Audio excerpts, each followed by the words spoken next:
कैसे हो दोस्तों। मैं Shubhankar Pandey, achieve target with Shubhankar channel में आपका स्वागत है। एक दिन का शायद गैप हो गया, इसके लिए आपसे माफ़ी।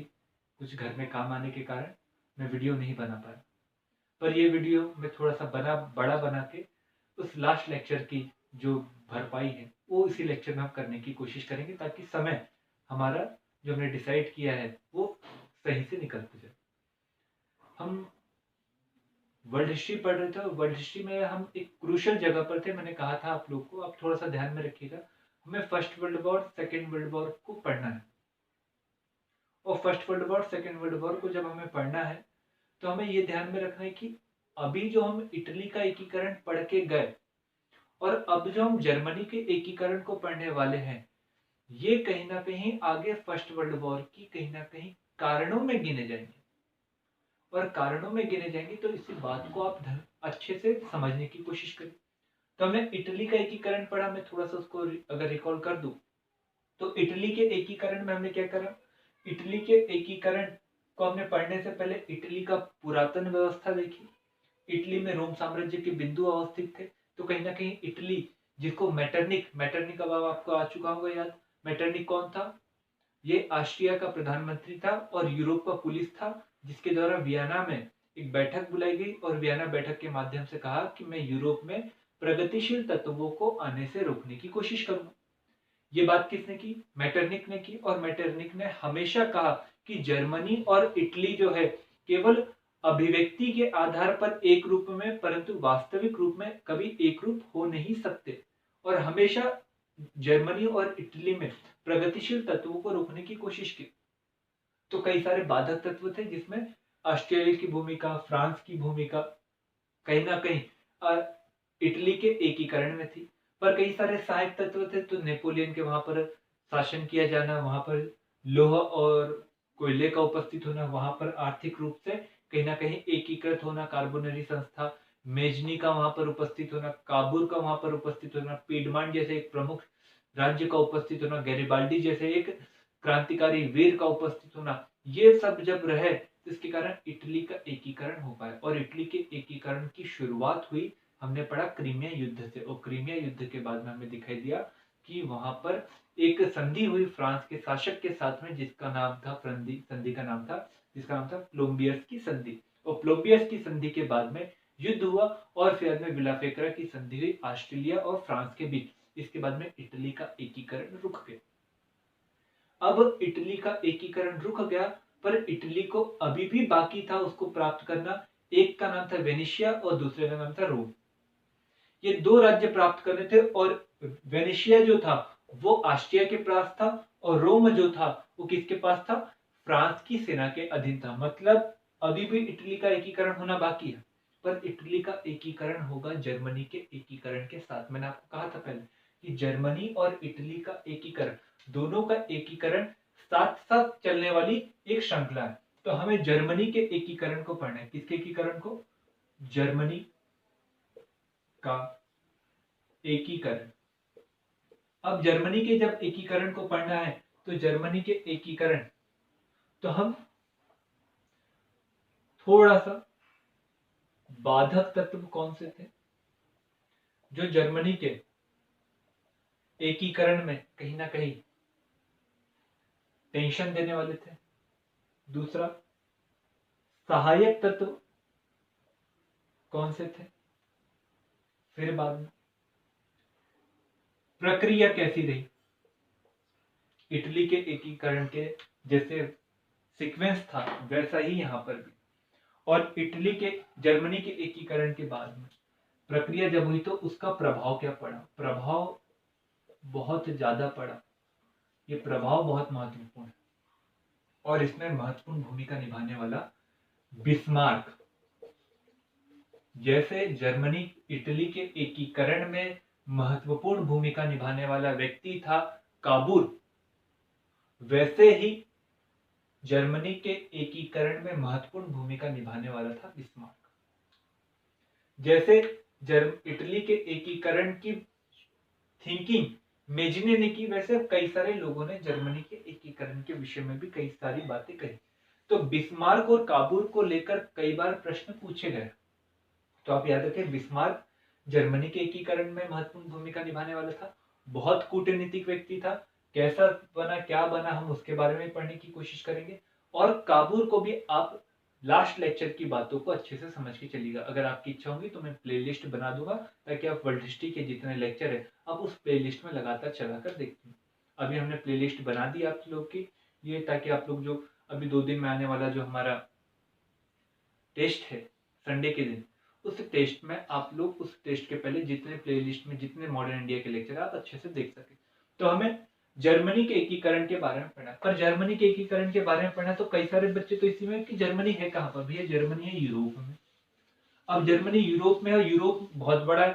अगर हम जर्मनी को कहे तो यूरोप जो कहे तो यूरोप भारत के क्षेत्रफल के बराबर ही बैठता है। यदि हम उसमें से रशिया को निकाल दे तो उतना बड़ा पूरा यूरोप है। और यूरोप में एक वर्तमान में एक जर्मनी है। जो वर्तमान में जर्मनी है, पहले वो जर्मनी नहीं था, वहां पर कई सारे राज्य थे, कई सारे राज्यों का समूह था। और ये समूह पर कहीं ना कहीं अधिकार जमाए बैठे था कई सारे राज्यों के माध्यम से। एक था ऑस्ट्रिया और एक था फ्रांस। ये दोनों कहीं ना कहीं जर्मनी के एकीकरण में कहीं ना कहीं बाधक पहुंचाने की कोशिश कर रहे थे। और जर्मनी का जो फैलाव वास्तविक रूप में माना जाता था, वो माना जाता था राइन नदी के क्षेत्र तक का, और इस क्षेत्र में रहेगी विस्तुला नदी के क्षेत्र तक का। ये 2 नदियों के बीच का क्षेत्र वर्तमान में आता है जर्मनी। इस क्षेत्र के बीच के क्षेत्र को कहा जाता था जर्मनी। परंतु इस क्षेत्र पर उस समय में दक्षिण के भाग में आपको फ्रांस नजर आता था, राइनलैंड के क्षेत्र में, और एक बड़े से क्षेत्र में ऑस्ट्रिया का प्रभाव था। और ऑस्ट्रिया और फ्रांस दोनों ही अपनी इच्छा, अपनी निरंकुशता को जमाने के लिए वे कभी भी जर्मनी के एकीकरण के समर्थक नहीं थे। और यही कारण रहा कि विदेशी तत्व जर्मनी के एकीकरण में बाधक थे। पहला समझ में आया। दूसरी बात, ये जो जर्मनी था, बोला जा सकता है जो बना बाद में, वो बनने से पहले कई सारे राज्यों में भी विभक्त था, कई सारे छोटे छोटे राज्यों में भी विभक्त था। और इन राज्यों में जो शासन था वो सामंतों के माध्यम से था एक प्रकार से। और सामंत लोग अपने जीवन को लगातार ऐशो आराम में जीना लगातार कोशिश करते थे कि विलासिता पूर्वक जीवन जिया जाए। और यही कारण रहा कि यदि ये राज्य का एकीकरण हो जाएगा, ये पूरे राज्य मिल जाएंगे, तो जो राज्य नेतृत्व करके एकीकरण करेगा उसका प्रभाव हो जाएगा, बाकी सब राज्य कैसे हो जाएंगे, उस राज्य के सहायक राज्य, या फिर उनका समूल नाश हो जाएगा। तो मतलब ये सामंतों की उपस्थिति भी कहीं ना कहीं एकीकरण में बाधक थी, क्योंकि ये सामंत नहीं चाहते थे, ये छोटे छोटे राज्यों के शासक नहीं चाहते थे कि भैया जर्मनी का क्या हो, एकीकरण हो। तो मतलब दूसरी बात अगर हम कहें तो सामंतों की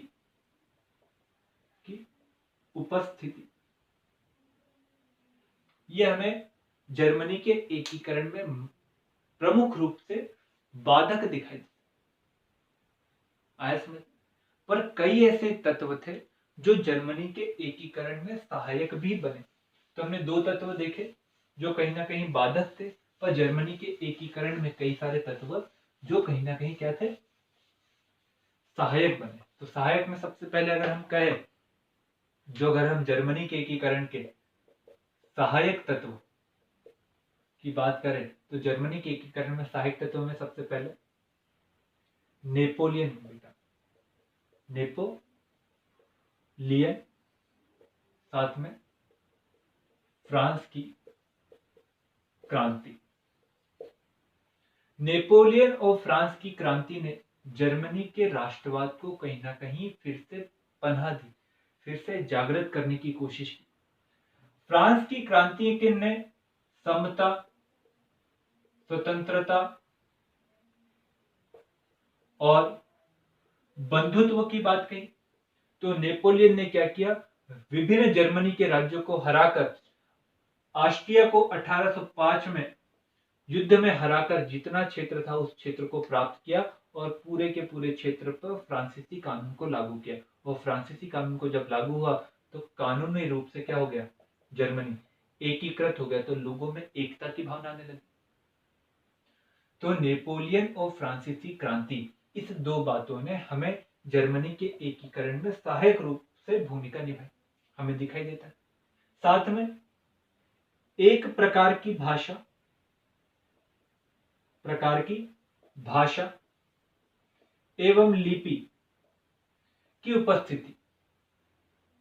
एक प्रकार की भाषा थी तो स्वाभाविक रूप से आत्मीयता थी, लिपि भी एक प्रकार की थी तो स्वाभाविक रूप से क्या थी, आत्मीयता थी। ये दोनों बातें कहीं ना कहीं जर्मनी के एकीकरण में सहायक थी। लोग एक दूसरे से संवाद करते थे तो उन्हें लगता था कि हम एक ही है, ये भी बात जर्मनी के एकीकरण में सहायक थी।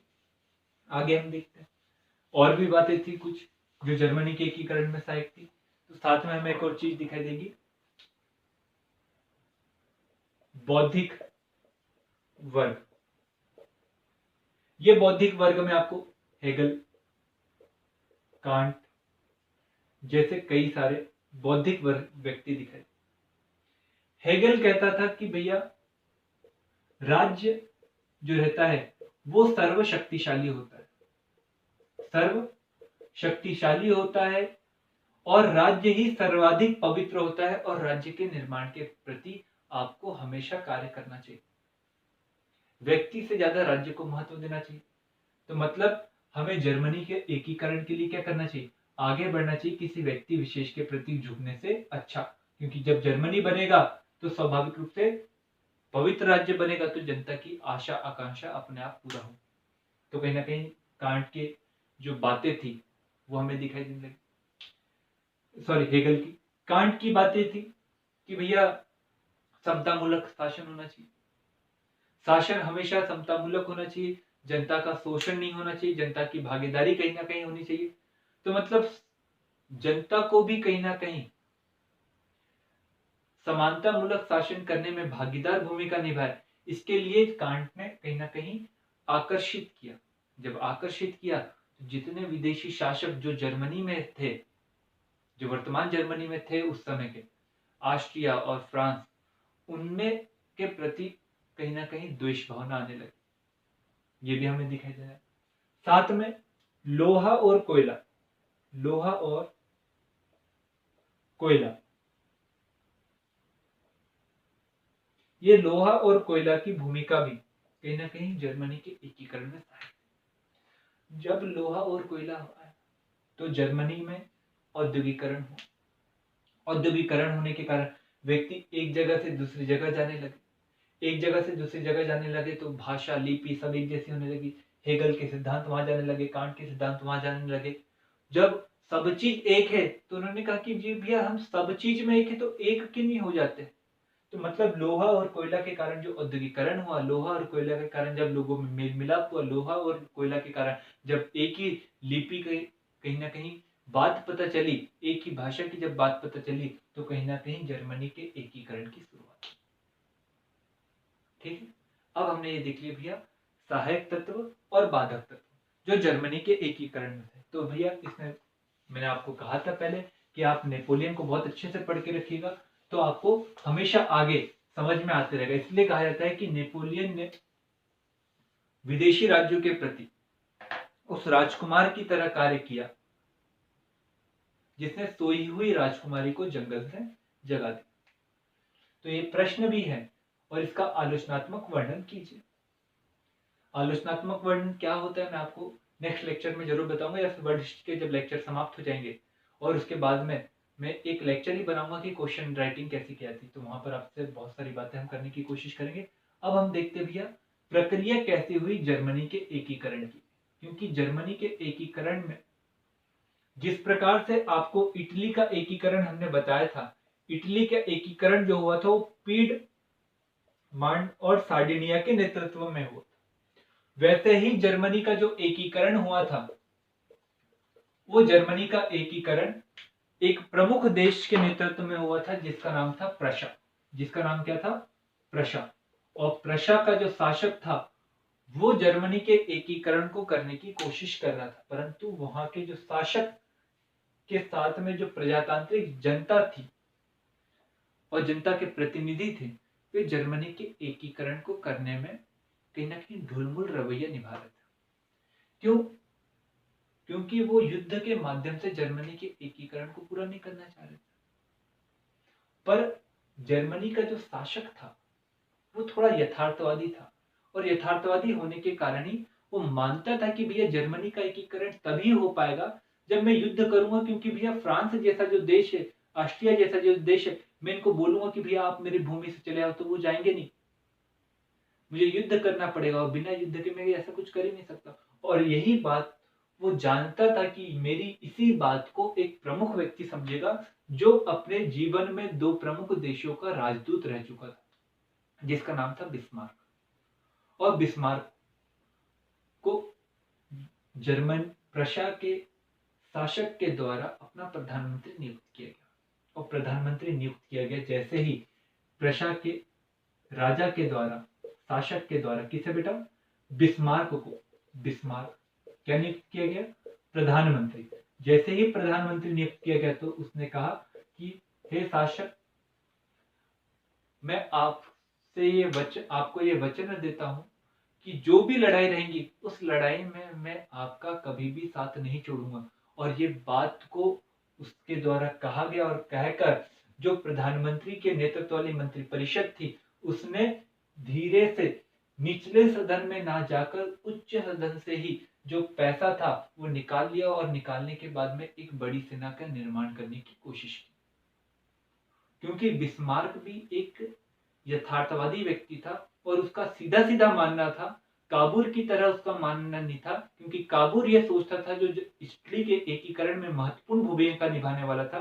काबुल वो व्यक्ति था जिसने क्रीमिया के युद्ध में पीडमांट सार्डिनिया की सेना को भेजा और कीचड़ उठाने वाला ही काम किया, परंतु वो जानता था कि भले कीचड़ उठाएगा परंतु इटली के एकीकरण की बात दूसरे देशों के जहन में आएगी, तो इसलिए वो विदेशी सहायता के माध्यम से इटली का एकीकरण करना चाहता था। पर जर्मनी के विषय में बिस्मार्क की सोच ऐसी थी ही नहीं।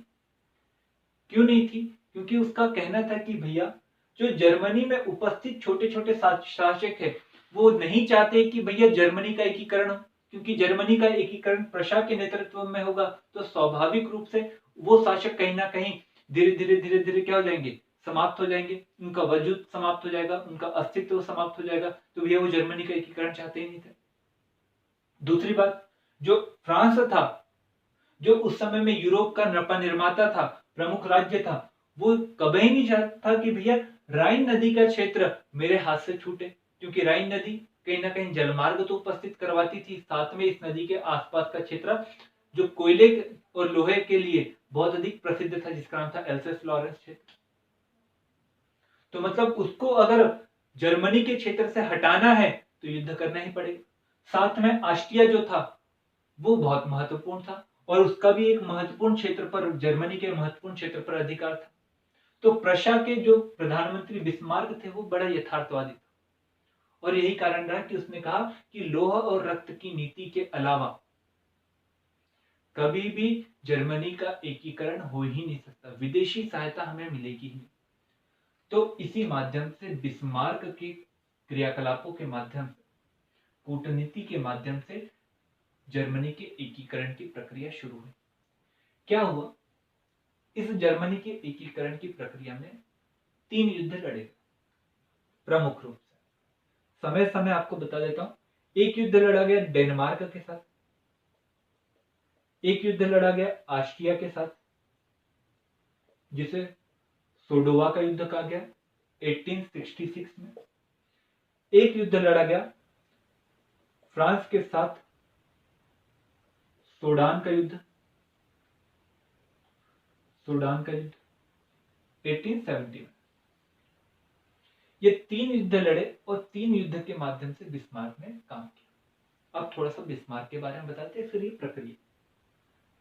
बिस्मार्क की कूटनीति, इसलिए कूटनीति में महान, और इससे कहा जाता है कि जिस प्रकार से वल्लभ भाई पटेल के द्वारा भारत का एकीकरण किया गया उसी प्रकार से बिस्मार्क ने किया। अब ऐसे तुलना करते हैं लोग अब तुलना करते हैं सही है कि नहीं, ये आपका विवेक रहता है कि आप बताओ यथार्थ क्या है। किस क्षेत्र में इतिहासकार ने बोला कि भैया दोनों सेम है। जैसे नेपोलियन और चंद्रगुप्त द्वितीय की क्या की जाती है, तुलना की जाती है, समुद्रगुप्त की तुलना की जाती है। भैया नेपोलियन युद्ध में हारा, समुद्रगुप्त कभी हारा ही नहीं। तो वैसे ही आप बिस्मार्क और वल्लभ भाई पटेल साहब के बारे में जब पढ़ोगे तो आपको तुलनात्मक अध्ययन करने को आता है। तो हम जर्मनी के एकीकरण में जब हम बिस्मार्क को पढ़ते तो बिस्मार्क बहुत कूटनीतिक व्यक्ति था। मैं उसके बारे में पहले ही आपको बता दूं, बिस्मार्क हमेशा दो राज्यों से सहायता लेकर वो तीसरे राज्य पर आक्रमण करता था, और तीसरे राज्य पर आक्रमण करके तीसरे राज्य पर, मतलब मान के चलो ए जर्मनी है, बी दूसरा राज्य, ए और बी, ए जर्मनी, तो ए क्या करता था, बी के साथ समझौता कर सी के साथ युद्ध करता था, और सी के साथ युद्ध करने के बाद में जो संधि सी के साथ की जाती थी, वो संधि सी के साथ इस प्रकार से की जाती थी कि इस क्षेत्र का जो भी क्षेत्र मिलेगा उसको ए और बी में बांटा जाएगा, और बांटने के बाद में उसमें ऐसे कुछ क्लॉजेस, ऐसे कुछ अनुच्छेद जोड़ दिए जाएंगे कि भैया बी के साथ युद्ध क्या हो, भविष्य में संभव हो। और बी के साथ युद्ध करने से पहले बी के जितने भी मित्र होंगे उन मित्रों के साथ में ऐसा समझौता कर लो, ऐसा प्रबोधन प्रलोभन दे दो कि भैया बी को कोई भी युद्ध में मदद ही ना करे। और ये नीति बिस्मार्क की सबसे कूटनीतिक नीति थी। और साथ में उसका गुप्त समझौता, किसी भी देश के साथ में गुप्त समझौता बिस्मार्क की एक कूटनीतिक चाल मानी जाती थी। ये आगे उसने लगातार करते चला गया, और यही कारण रहा कि कहीं ना कहीं गुप्त समझौते के माध्यम से पूरा का पूरा यूरोप संशय की नजर से एक दूसरे को देखता था, और यही संशय प्रथम विश्व युद्ध का कारण भी बना। तो हमने बिस्मार्क की कूटनीति देखी, पहले एक और बार देख लो। ए और बी, ए कौन है, जर्मनी। जर्मनी को अगर भविष्य में बी के साथ युद्ध करना है तो वो ए बी के साथ समझौता दोस्ती करके सी के साथ युद्ध करता था, और सी के साथ युद्ध करने के बाद जो संधि होती थी, और संधि हो जाने के बाद में ए और बी को जो मिलता था उसमें से बी को कुछ ऐसा क्षेत्र देता था जो कहीं ना कहीं ए पहले से चाहता था, और ये बात को, चाहत को ध्यान में रखकर बी को वो दे देता था, और उस पाए हुए क्षेत्र में क्रांति को लाकर एक बी के साथ में युद्ध की संभावना बनाता, और युद्ध होने ही वाला रहता था उस समय में बी को मित्रविहीन बनाना, ये उसकी पहली चाल रहती। ये हमेशा बिस्मार्क ने किया, हर युद्ध में किया। कैसे कैसे किया, अब आप क्या हुआ, प्रशा को जर्मनी का एकीकरण शुरू करना ही था। मैं समय देख लेता हूं, आज चलने देते समय। जर्मनी का एकीकरण उसको करना ही था, तो उसने सबसे पहले क्या किया, डेनमार्क के पास में दो क्षेत्र थे। एक था श्लेस्विंग, नाम याद रखिएगा, श्लेस्विंग, और एक था हॉलस्टाइन। श्लेस्विंग और हॉलस्टाइन जो था वो डेनमार्क के अधीन आता था, पर डेनमार्क का प्रत्यक्ष शासन नहीं था। पर धीरे धीरे डेनमार्क इन दोनों क्षेत्रों पर अधिकार जमाना चाहता था, जिसमें से जो श्लेस्विंग था बेटा, इस श्लेस्विंग के ऊपर जो जनता थी उसमें जर्मनी जनता ज्यादा थी, और साथ में डेनिश जनता ज्यादा थी। और हॉलस्टाइन जो था इसके ऊपर प्राय जर्मनी जनता का क्या था, अधिकार था। जर्मनी जनता बहुत अधिक बहुल थी। उसको पता था कि भैया अगर प्रशा सीधे जाकर डेनमार्क से युद्ध करेगा तो डेनमार्क से युद्ध करने के बाद में प्रशा की शक्ति में बढ़ोतरी होगी, प्रशा की शक्ति में बढ़ोतरी होगी तो भैया जो ऑस्ट्रिया है, जो जर्मनी के एक बड़े क्षेत्र पर अधिकार जमा कर बैठा है, वो कहीं ना कहीं प्रशा को आंख दिखाएगा। तो सबसे पहले बिस्मार्क ने क्या किया, ऑस्ट्रिया के साथ समझौता किया और कहा कि भैया हम दोनों मिलते हैं, और मिलने के बाद में क्या करते हैं, इसे डेनमार्क को युद्ध में हराते हैं। डेनमार्क को युद्ध में हराएंगे, जो चीज मिलेगा उसमें से आधा आधा बांट लेंगे। तो भैया उसने ऑस्ट्रिया के साथ में समझौता किया, और ऑस्ट्रिया के साथ में समझौता करने के बाद में युद्ध हुआ डेनमार्क के साथ, और डेनमार्क के साथ युद्ध होने के बाद में संधि के माध्यम से गैस्टाइन समझौता हुआ, और गैस्टाइन समझौते के माध्यम से दो क्षेत्र मिले, और दो क्षेत्र में से जो जर्मनी बहुल था, याद रखना कौन सा क्षेत्र था, जर्मनी बहुल क्षेत्र था, वो ऑस्ट्रिया को दे दिया। और जो स्लेशविंग, जिसमें जर्मनी और डेन दोनों थी, वो किसने रख लिया, प्रयाग ने रख लिया। मतलब कहीं ना कहीं भविष्य में किसके साथ युद्ध लड़ना है उसको, ऑस्ट्रिया के साथ युद्ध लड़ना है। तो ऑस्ट्रिया के साथ युद्ध लड़ना है तो ये कौन से कारण से लड़ेगा, हॉलस्टाइन के कारण से, क्योंकि हॉलस्टाइन में कौन सी जनता है, जर्मनी, और जर्मनी जनता कहां पर आनी चाहिए, प्रशा के अधीन आनी चाहिए। तो भैया भविष्य में डेनमार्क के साथ युद्ध लड़ने के बाद में अब उसका कोशिश थी कि भैया अब हम युद्ध लड़े, तो किसके साथ युद्ध लड़े, ऑस्ट्रिया के साथ युद्ध लड़े। और ऑस्ट्रिया के साथ जब युद्ध लड़ना है तो स्वाभाविक रूप से ऑस्ट्रिया एक बहुत बड़ा क्षेत्र था, और ऑस्ट्रिया को युद्ध में हराना है तो अकेले तो हरा सकता हूं, परंतु अगर कोई मित्र राष्ट्र अगर इसकी मदद कर देगा तो कहीं ना कहीं मेरी दिक्कत खड़ी हो जाएगी। तो बिस्मार्क ने कूटनीतिक चाल, बिस्मार्क ने सबसे पहले वो पहुंचा रशिया, रशिया के साथ उसके संबंध बहुत ही अच्छे थे पहले से, तो उसने कहा कि भैया आपको क्रीमिया युद्ध याद है क्या नहीं, तो रशिया बोला हाँ याद है, मैं युद्ध में हारा था, मेरी बेइज्जती करी थी। और आपको ये भी याद है क्या नहीं कि इस युद्ध में जो प्रशा था वो तटस्थ था, वो क्रीमिया युद्ध में नहीं आया था, ना आपकी मदद की, परंतु वो आपके विपक्ष से लड़ा भी नहीं। हाँ सही बात बोल रहे। तो उसने कहा कि भैया मैं उस ऑस्ट्रेलिया को हराना चाहता हूं, आपको अगर आना है तो मदद कर दो, अगर नहीं आने की इच्छा हो तो आप तटस्थ रहो, युद्ध में आक्रमण मत करो। अगर मैं जीत जाऊंगा तो कहीं ना कहीं काला सागर के क्षेत्र पर आपका अधिकार हो जाएगा, आप युद्ध बढ़िया व्यापार करना, तो बढ़िया खुश हो गए। फिर वो पहुंचा इटली, इटली को बोला कितने क्षेत्र आपने ऑस्ट्रेलिया से ले लिया, तो पीडमांट सार्डिनिया जो इटली का नेतृत्व करते था राज्य था, उसको ने कहा कि मैंने लोम्बार्डी लिया है, वेनेशिया बाकी है अभी ऑस्ट्रेलिया से लेना। तो भैया मैं ऑस्ट्रेलिया पर आक्रमण करने वाला हूं, अगर आपको मदद करना है तो मदद करो और वेनेशिया को ले लो, या फिर तटस्थ रहो और तटस्थ रहकर केवल देखते रहो, जैसे मैं आक्रमण करूंगा तो आप वेनेशिया को प्राप्त कर लेना। फ्रांस को समझाना थोड़ा टेढ़ा था, फ्रांस में वहां पर नेपोलियन तृतीय शासन कर रहा था, और नेपोलियन तृतीय जब वहां पर शासन कर रहा था तो फ्रांस की कहीं ना कहीं जो मनोकामना थी कि मैं यूरोप का एक प्रमुख राज्य हूं भैया, और मेरे होते हुए कोई और शक्तिशाली बने हो ही नहीं सकता। तो फ्रांस के नेपोलियन के दिमाग में यह हमेशा चलता था कि भैया युद्ध चलेगा तो बहुत लंबा चलेगा, और जब लंबा चलेगा तो इस लंबे चलने युद्ध के कारण दोनों राज्य जब कहीं ना कहीं थक जाएंगे, थक कर चूर हो जाएंगे, तो मैं वहां पर पहुंचूंगा, बोलूंगा कि भैया आओ मेरे यहाँ पर, मेरे बास्तिल के किले में आओ, और उस किले में आकर समझौता करो, दोनों समझौता करो और मेरी अधीनता स्वीकार करो। ये नेपोलियन तृतीय की सोच थी। प्रशा का बिस्मार्क जो था वो ये बात नहीं सोचता था, उसने क्या किया, यहां पर आकर बोला कि भैया मैं आपको कुछ क्षेत्र दूंगा, आप केवल तटस्थ रहना। पर नेपोलियन के दिमाग में क्या चल रहा था, नेपोलियन तृतीय, कि भैया ये जो सोच रहे हैं ना ऐसा कुछ नहीं होगा, मैं ये क्षेत्र भी ले लूंगा और भी चीज ले लूंगा, और ये चीज को प्राप्त करके मैं पूरे फ्रांस में अपनी शक्ति का प्रदर्शन करूंगा और बहुत सारे क्षेत्र को प्राप्त कर लूंगा।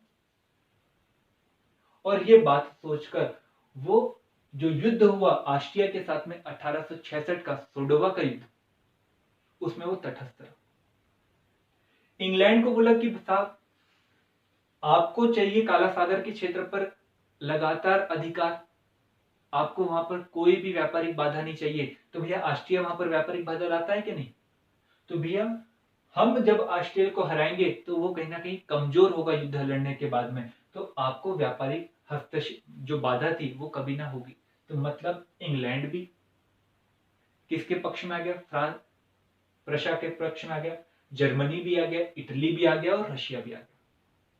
डेनमार्क वैसे ही खाली बैठा हुआ था, मतलब अब अकेला मित्रविहीन कौन हो गया, मित्रविहीन, याद रखिए मित्रविहीन कौन हो गया, ऑस्ट्रिया। ऑस्ट्रिया मित्रविहीन हुआ, और मित्रविहीन हो जाने के बाद में जो यूरोप की कहावत थी कि यहाँ पर युद्ध बहुत लंबे लंबे चलते थे, केवल 7 हफ्तों में ही युद्ध को समाप्त कर दिया, और 7 हफ्तों में ही युद्ध को समाप्त करके प्रयाग की संधि की गई, और ऑस्ट्रिया के साथ में बहुत कठोर संधि ना करके बहुत निर्मल संधि की, क्योंकि उसे पता था बिस्मार्क को कि यदि मैं अभी ऑस्ट्रिया के साथ में बहुत कठोर प्रावधान वाली संधि कर दूंगा तो ऑस्ट्रिया मेरा हमेशा के लिए दुश्मन बन जाएगा।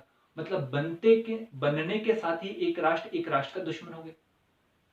तो उसने एक निर्बल संधि की, एक कूटनीतिक दोस्ताना वाली संधि की, और प्राग की संधि के साथ में कहा जाता है कि इस संधि और इस युद्ध अर्थात 1866 के सोडवा के युद्ध में ऑस्ट्रेलिया पराजित नहीं हुआ बल्कि फ्रांस पराजित हुआ। और फ्रांस इसलिए पराजित हुआ क्योंकि फ्रांस की जनता और फ्रांस का शासक सोचता था कि मैं प्राग को इस युद्ध में क्या करूंगा, प्रशा को क्या करूंगा, इस युद्ध में मध्यस्थता के लिए बुलाऊंगा और बड़े क्षेत्र को प्राप्त करूंगा। ऐसी मनोकामना पूरी होने दी कि बिस्मार्क ने नहीं होने दी। और इसके बाद में नेपोलियन का लगातार विरोध बढ़ता चले गया फ्रांस में। ऑस्ट्रिया मित्र बन गया किसका, प्रशा का। अब ऑस्ट्रेलिया मित्र बन गया। अब बिस्मार्क की नजर थी बेटा इस फ्रांसीसी क्षेत्र पर जिसको उसने प्राप्त करके रखा था फ्रांस के द्वारा। अब फ्रांसीसी क्षेत्र पर नजर थी तो उसको भी प्राप्त करना था, और उसको जब प्राप्त करना था तो उसने क्या किया कि इसी दौरान जो प्रशा का शासक था वो बिस्मार्क के कहने पर या बातों पर वो शासक से मिला, फ्रांस के शासक से मिला, और शासक के साथ मिलकर कुछ बातें हुई। बातें हो जाने के बाद में बातों का उद्देश्य ये था कि भैया धीरे धीरे प्रशा की जो ताकत थी वो पूरे यूरोप में बढ़ते जा रही थी, और पूरे यूरोप में बढ़ने के कारण कहीं ना कहीं फ्रांस की ताकत कम हो रही थी। और फ्रांस की ताकत कम होने का एक अच्छा नमूना था स्पेन के उत्तराधिकारी कुछ युद्ध था, उसमें प्रशा के शासक ने हस्तक्षेप किया और फ्रांसीसी बौखला गए कि भैया तू यहां पर है और यहां पर स्पेन है, यहां पर कैसे आ रहा है, मत आ।